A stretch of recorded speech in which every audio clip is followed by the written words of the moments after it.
नमस्कार, सुखी जीवन या यूट्यूब चॅनलमध्ये मी तुमचे मनापासून स्वागत करते।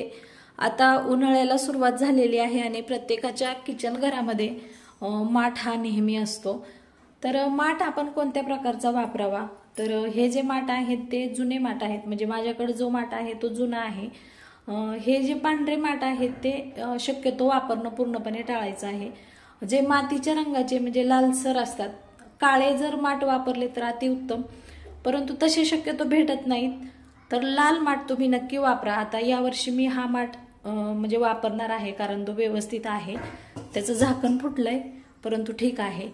तर माठ आपण किचन घरामध्ये कुठेही ठेवायला हवा, याचा देखील एक नियम आहे, तो मी तुम्हाला आजच्या व्हिडिओमध्ये सांगणार आहे।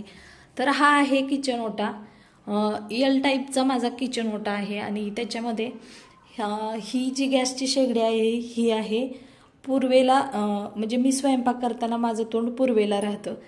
तर आपण गॅसच्या उजव्या हाताला म्हणजे आपल्या डाव्या हाताला माठ कधीच ठेवू नका।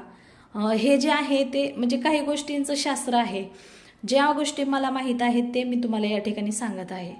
तर आपल्या उजव्या हाताला माठ, स्वयंपाक करताना आपल्या उजव्या हाताला माठ आलेला चालेल, परंतु गॅसच्या उजव्या हाताला अजिबात माठ चालणार नाही। म्हणजे जर या ठिकाणी माठ असेल तर ते चुकीचं आहे। हा जो माझा माठ आहे तो फिल्टरच्या खाली आहे, त्यामुळे तो व्यवस्थित आहे। तर अशा पद्धतीने आपण माठ ठेवण्याचे जे काही नियम आहेत ते देखील खूप महत्त्वाचे आहेत आणि रोजच्या रोज आपण माठ स्वच्छ धुवून त्यामध्ये पाणी भरलं पाहिजे, तेव्हाच ते आपल्या आरोग्यासाठी देखील छान असणार आहे। तर ही छोटीशी एक टिप मी तुम्हाला आजच्या व्हिडिओमध्ये सांगितलेली आहे। जर तुम्हाला हा व्हिडिओ आवडला तर व्हिडिओला लाईक, शेअर आणि चॅनलला सबस्क्राईब जरूर करा। पुन्हा भेटू अशाच एका उपयुक्त व्हिडिओ सोबत, तोपर्यंत सर्वांना बाय बाय।